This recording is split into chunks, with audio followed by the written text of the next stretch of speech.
আজকে দেখাবো এমন একটা ভিডিও, যে ভিডিওটা হচ্ছে আমি প্রথম যখন কেক বানাইছিলাম, যে ৩টা কেক, ওই ৩টা কেকের ভিডিও। তো ভিডিওগুলো আমার অনেকদিন আগের করা। তো এইজন্য আমি হচ্ছে সময়ের কারণে আরকি এডিট করে মানে আপলোড দিতে পারিনি।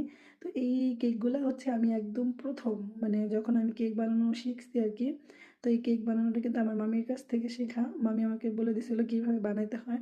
তো এখানে কিন্তু আমি মানে কয়েকটা কেক বানাইছি ১ম এ। ছোট করে মানে দেখা যায় ৭-৮টার মতো কেক বানাইছি। তো আমি ওভেনেও বেক করছিলাম। তারপর হচ্ছে আমি মানে চুলাতেও। তবে আমার এই ইলেকট্রিক্যালের চুলাটা যেটা, এটার মধ্যে হচ্ছে বেক করলে আমার কাছে বেশি ভালো লাগে। আর অনেকে হয়তো ভাবতে পারেন যে আমি মনে হয় কেক বানাই বিজনেস করার জন্য বা বিক্রি করার জন্য। আসলে এইটা না। আমি জাস্ট আমার শখের বশেই আমি কেকটা বানাইছি। মানে শিখছি আরকি বানানো আমার ছেলেদের জন্য। আর বাড়িতে সবাই খাওয়ার জন্য। তো আমাদের নিজেদের বাসাতে ছোট প্রোগ্রামগুলা থাকে। ওই প্রোগ্রামগুলাতেই হচ্ছে আমি মূলত কেকগুলো যাতে নিজের হাতে বানাতে পারি, একদম হোমমেড, এর জন্য শেখা। তো আপনারা দয়া করে মানে আমার অনেক পরিচিতরাই ভাবেন। তো দয়া করে কেউ এটা ভাববেন না যে আমি কেক বিক্রি করব বা এরকম কোনো বিজনেস করে আমার চলতে হবে বা কেক বিক্রি করে আমার খাইতে হবে, এরকমটা না। তো এটা যদি ভেবে থাকেন, একদম ভুল ধারণা। কারণ কেকটা হচ্ছে আমি নিজেই শখ করে বানাই। আর এটা আমার বাচ্চাদের জন্য। যাতে আমি নিজের হাতে বানায় হোমমেড বাচ্চাদের দিতে পারি, জাস্ট এই কারণেই। মানে আমার শখের বশেই শেখা আর শখের বশেই হচ্ছে বানানো।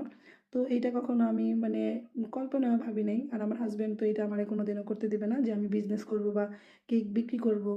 আর কেক বানায় আমার কোথাও সেল দিতে হবে, এরকমটা না।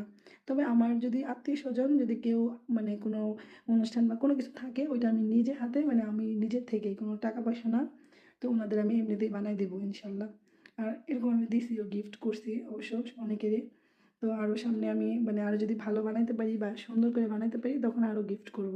এই কেকগুলা কিন্তু আমার একদম ১ম দিক দিয়ে যে আমি বানাইছিলাম, তো একদম ১ম বানানো মানে কেকের ভিডিওটা। আর মানে তখন আমি এরকম ডিজাইন করতেও পারতাম না। তো এই ভিডিওগুলা কেমন লাগছে অবশ্যই জানাবেন। মানে আমার কেকগুলো আসলে কেমন হয়েছে বানানো।